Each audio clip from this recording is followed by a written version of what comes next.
Verb tenses in English. Lesson 2. Simple present.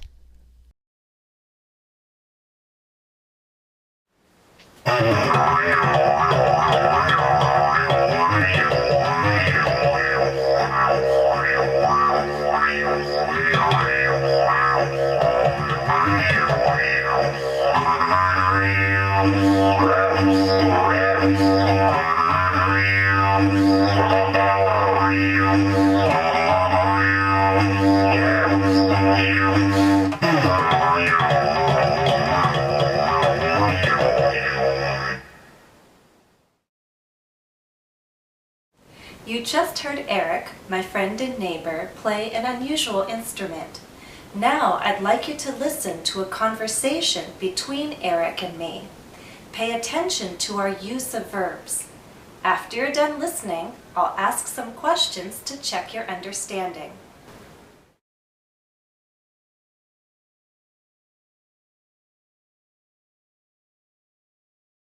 So Erik, thank you for inviting me to your workshop. Sure.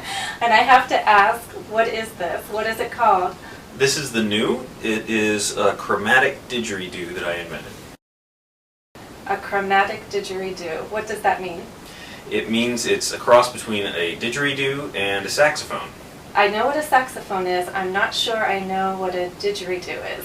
A didgeridoo is an instrument from Australia that's made out of a hollowed out tree. A hollowed out tree. This is a traditional didgeridoo. This is a traditional didgeridoo. Okay, but then how is your didgeridoo different from the traditional didgeridoo? I mean, I see differences, but what's the difference in sound? How does it sound different? This instrument has just one note, and I can play it for one fundamental note. Okay.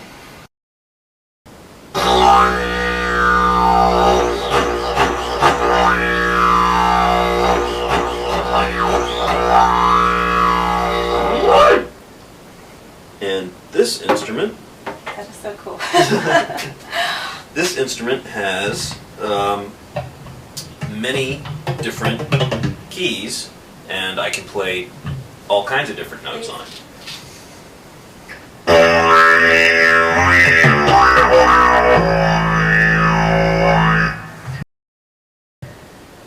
That is way cooler. Well, thank you.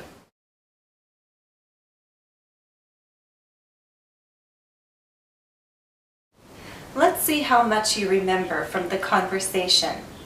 What does Erik call his instrument? He calls it the new. He said, "This is the new."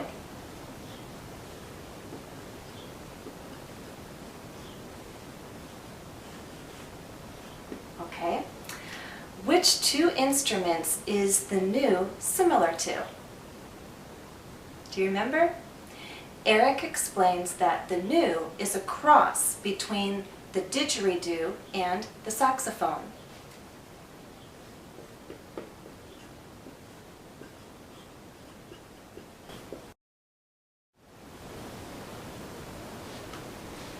Okay, next question.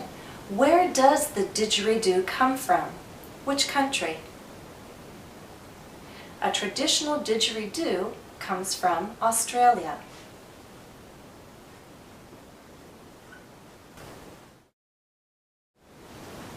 Last question. What makes Erik's chromatic didgeridoo different from a traditional didgeridoo? The chromatic didgeridoo has many keys, like a saxophone.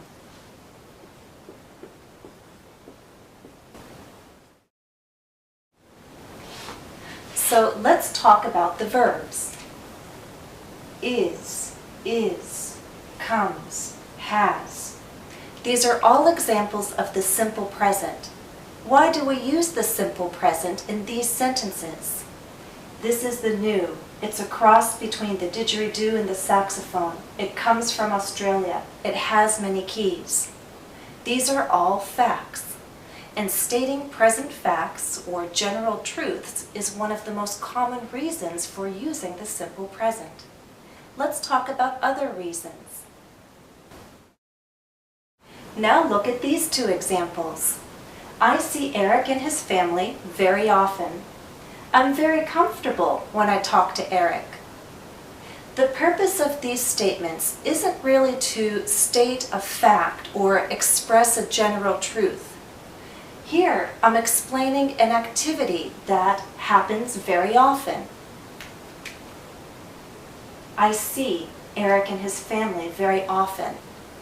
So we use the simple present to talk about repeated activities, repeated events. It could be habits or just things that occur often. In the second example, I'm very comfortable. How do I feel? Comfortable. I'm using the simple present to talk about a feeling, a state, a condition. When do I have this feeling? When I talk to Erik. I'm using the simple present to refer to the activity of talking in general. So when I talk to him, and when I've talked to him in the past, and probably when I will talk to him in the future, there's this feeling of comfort. I'm comfortable. So for a general reference to an activity that occurred in the past, occurs still now, and will occur in the future, we can use the simple present. And we'll use the simple present for states, present conditions. And we could also say for usual states, usual conditions.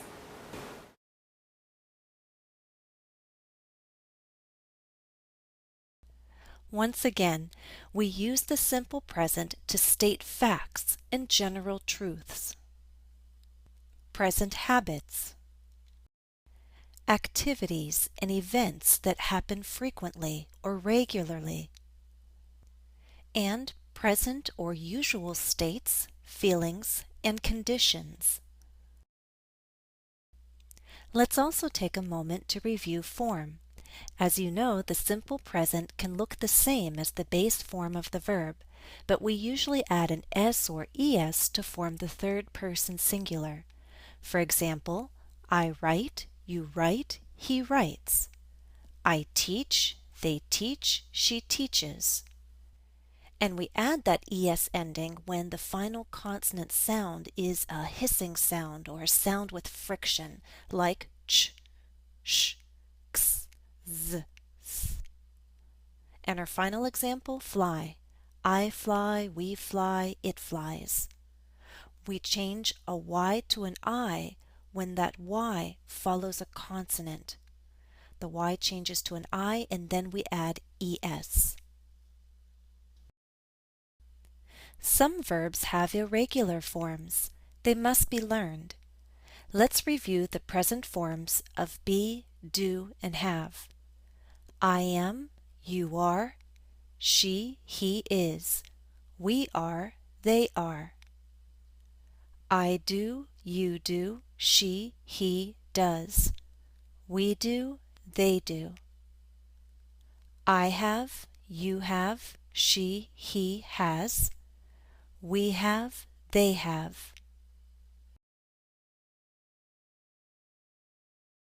The negative is formed with the helping verbs don't, doesn't, plus the base verb. For example, I don't like that kind of music. He doesn't play the trumpet.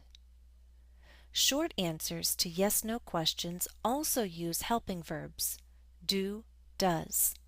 For example, do you like loud music? Yes, I do. Or, no, I don't. Let's try an exercise. Because I think most of you watching this video have a high level of English, we won't focus on how to form the simple present because I think you're pretty good at that already. Instead, we'll focus on when and why we use this verb tense. Practice. Identify the reason for using the simple present. I'll show you a statement. You tell me the reason. 1. The school always has a holiday concert in December. Why do we use the simple present? The concert is a regular event.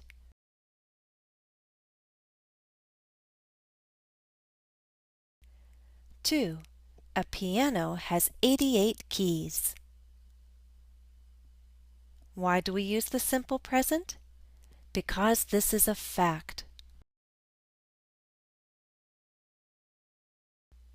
3. Lucas is happiest when he plays the guitar. What are the reasons for using the simple present here? Well, Lucas is happiest. That expresses a feeling, a state. When he plays the guitar, that refers to an activity that happens frequently or regularly.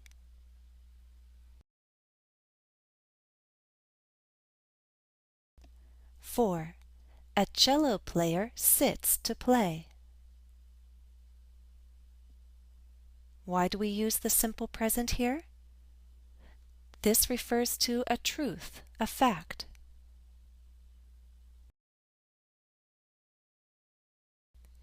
5. Gwen wears the same necklace at every performance for good luck. Why do we use the simple present here? We're talking about her habit.